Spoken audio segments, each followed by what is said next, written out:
Welcome back guys to MMA addiction India Hindi. तो आज की इस वीडियो में मैं बताऊंगा आपको एमएमए के वर्ल्ड से आ रहे लेटेस्ट न्यूज़ के बारे में। तो चलिए वीडियो शुरू करते हैं।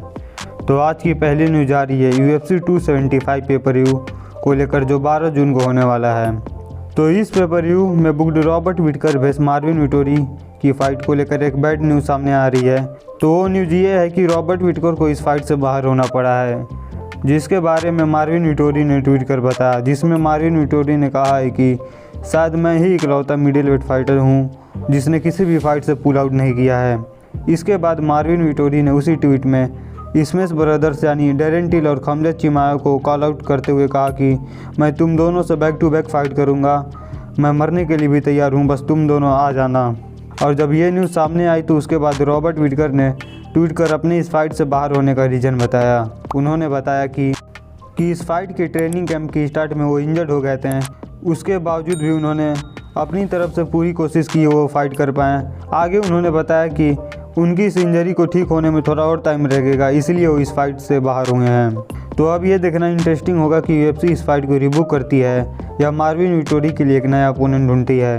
और अगर UFC मार्विन विटोरी के लिए नया अपोनेंट ढूंढती है तो वो कौन होगा। और मेरे हिसाब से चांसेस इस बात के ज़्यादा हैं कि UFC Marvin Vettori versus Darren Till की फ़ाइट कराना चाहेगी। और इसके चांसेस इसलिए इतने ज़्यादा हैं क्योंकि मार्विन विटोरी और डैरेन टिल पहले भी एक दूसरे से फाइट करने के लिए बुक हो चुके हैं, जिस फाइट से डैरेन टिल को इंजरी के कारण बाहर होना पड़ा था। और डैरेन टिल के फाइट से बाहर होने से मार्विन विटोरी बहुत गुस्सा थे और उन्होंने यहाँ तक कह दिया था कि डैरेन टिल ने फाइट से बाहर होने के लिए इंजरी का बहाना बनाया है। जिसके बाद केविन हॉलैंड ने डैरेन टिल को रिप्लेस किया था और इसी फाइट में मार्विन विटोरी ने केविन हॉलैंड को हराकर अपना टाइटल शॉट अर्न किया था।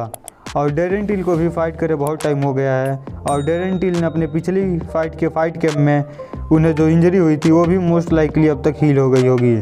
और डैरेन टिल भी मार्विन विटोरी जो अभी नंबर 3 पर रैंक्ड हैं उनसे फाइट करने का मौका नहीं छोड़ेंगे, क्योंकि अगर वो मार्विन विटोरी को हरा देते हैं तो हमें most likely Israel Adesanya versus Darren Till की फ़ाइट देखने को मिल सकती है। तो इन्हीं सारी पॉइंट्स को देखकर मैं ये कह सकता हूँ कि इस फाइट के होने के चांसेस सबसे ज़्यादा हैं। और मैं मानता हूँ कि ये fight Marvin Vettori versus Robert Whittaker की फ़ाइट से कहीं ज़्यादा एक्साइटिंग होगी। तो आप क्या चाहते हैं, इस फाइट को UFC रिबुक करे या मार्विन विटोरी को किसी और फाइट के साथ देखना चाहते हैं, मुझे कमेंट्स में ज़रूर बताएँ। तो अगली न्यूज़ भी UFC के मिडिल वेट डिवीज़न को लेकर ही आ रही है। तो UFC 273 में booked Kelvin Gastelum versus Dricus du Plessis की फ़ाइट जो केल्विन गैसलम के इंजर्ड होने के कारण कैंसिल करनी पड़ी थी, जिसके बाद ड्रिकस डू प्लेसिस ने ये चाहते थे कि UFC ये फाइट को रीबुक करे, क्योंकि वो चाहते थे कि वो एक रैंक्ड अपोनेंट से फाइट करें। तो लगता है कि UFC ने उनकी बात सुन ली है और उनकी नेक्स्ट फाइट एक रैंक्ड अपोनेंट के अगेंस्ट बुक कर दी गई है। पर वो अपोनेंट केल्विन गैसलम नहीं बल्कि नंबर 12 पे रैंक्ड मिडिल वेट ब्रेट टवारेस हैं और इनकी फ़ाइट 3 जुलाई को UFC 276 पेपर व्यू के लिए बुक की गई है।